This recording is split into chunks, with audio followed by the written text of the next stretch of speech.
I've been blessed with an amazing family.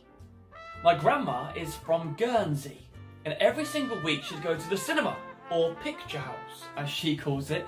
She thinks she's posh. She'd go in, she'd wait in the foyer, and she'd eagerly queue to get her little ticket stub that said the name of the film, the date, time and price. When she paid for that, she'd hold it tightly in her hand and wait for the auditorium to open. Once it did, the ushers would show everybody to their seats. My grandma always went to the big red velvet one at the side. She'd sit, wait for the lights to dim, popcorn in hand, and wait patiently to enter somebody else's world, live somebody else's story, feel somebody else's feelings. She loved it. She went back week after week, month after month, until about 12 months after going, at the end of the film, a 16-year-old boy walked out onto stage. He stood in the very middle. All the lights went off apart from one big strong white beam that hit him. He performed.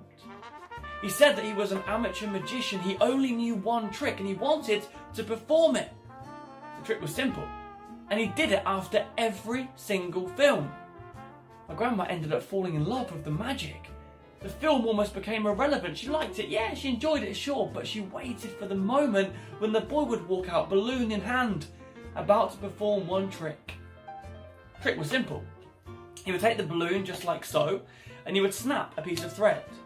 He would say, look, you can all clearly see the string is snapped, detached. There are no magnets, wires, invisible threads. It is completely snapped.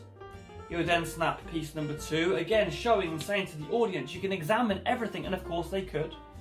He would hand these out. One day my grandma got them. She loved that moment. And lastly, the third and final piece, just like so.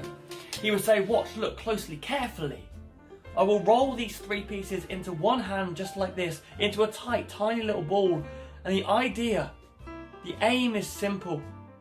We'll make it look like these pieces can join and fuse and lock back together. Imagine how impossible that would be. He said, look, I will try and create an optical illusion. Obviously they cannot stick at this point. It'll be the heat from my hands and the heat from that big one strong white beam over there.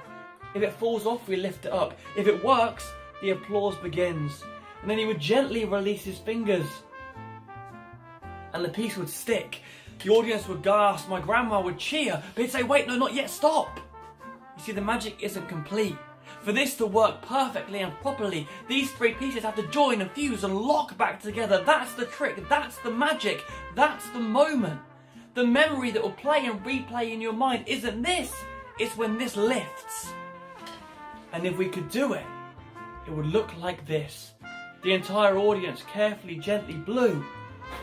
And as they did, the string and balloon rose back up. My grandma loved it.